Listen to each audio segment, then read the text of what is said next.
you guys, I'm Jen, for those of you that don't know, and I've shared a little bit of my story in some of my previous videos about infertility,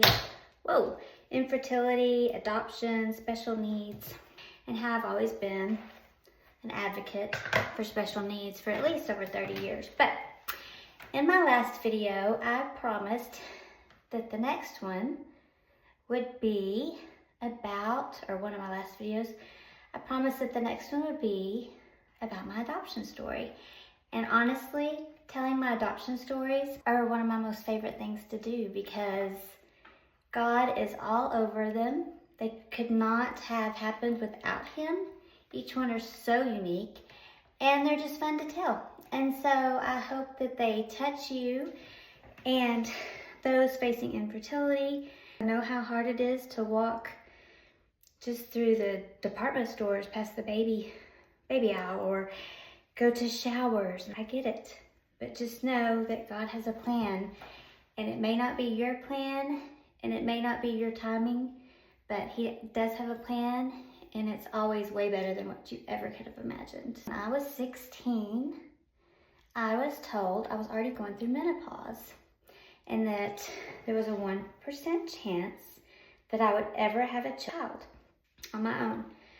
I told the doctors, I just looked at them with complete confidence, and I said, miracles happen to those who believe. And they do. I was diagnosed with what's called premature ovarian failure. All my eggs had basically been released prematurely. I had ovaries, but they were dried up, basically. From that night on, I prayed for a blonde-haired, blue-eyed girl that would look just like me, and that would be my answered prayer. And I never missed a night. I prayed that same prayer for almost 16 years. I got married. We were checking into the fertility options as far as, at that point, it was getting an egg donor. The egg donor would have been my cousin. I could have carried the baby. I just didn't have the eggs. Several of our friends knew our story and knew that we couldn't have children or pursuing fertility options. And they also knew that we had checked into adoption, but you needed to be married 2 years, and we had not been married. We'd only been married a year. We got a call one night from some friends. We were actually watching the movie Pay It Forward, and it was so good. And when we got the call, we were like, I don't want to answer the phone right now. I'll call them back, but something told us, just answer the phone. And the friends told us about this blonde-haired, blue-eyed little girl that had been living with her aunt, but they were looking for a permanent placement, an adoptive placement. We knew without a doubt, especially me, since I had been praying about it for so long, that this baby, this little blonde-haired, blue-eyed girl, was my little girl that God had been preparing me for and preparing her for all these years. We didn't really know how to get in touch with them. The friends had run into her at a little dance class. She was with her aunt watching her cousin dance. Then we got a call from another friend, a friend of my parents, and they actually knew about the baby girl as well. And they told us, you need to pursue this. They really want to find a good foster home, a good adoption home. And we just feel that y'all, this is meant to be for y'all. And we got her number. An awkward phone call, but she knew we would be calling. Our friends had told her. We set up a time where we could all meet. I don't know if I said this or not, but she was blonde-haired, blue-eyed. The minute I saw those big blue eyes, I knew she was mine, without a doubt. She was shy and timid, and she'd just kind of walk around. She had these little bitty glasses, and she'd walk around the coffee table and she'd look at me. And she'd walk around again and she'd look at me. So I scooted off the couch and sat on the floor, and she came and sat in my lap. Y'all, I can't even, there are not words to describe that feeling that I had at that moment.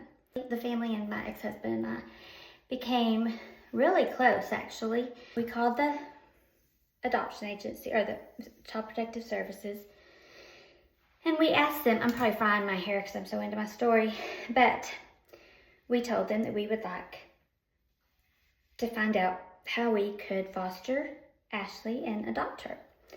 And they said, well, it doesn't work that way. You have to have your foster license first, and that takes quite a while. And we said, well, tell us what the process is, and we'll do it.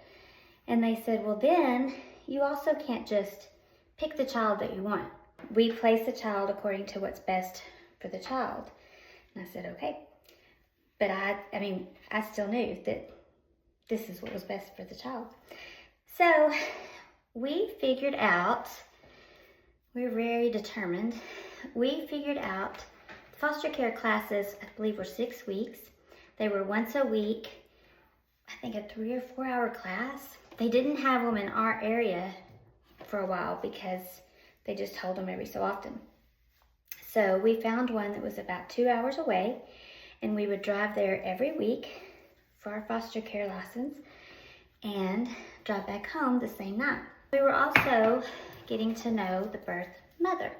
Once we got our license in record time, they told us that, okay, we're gonna do some research, and because y'all have become so close with the family, we could probably place Ashley with you as what's called a kinship placement or relative placement.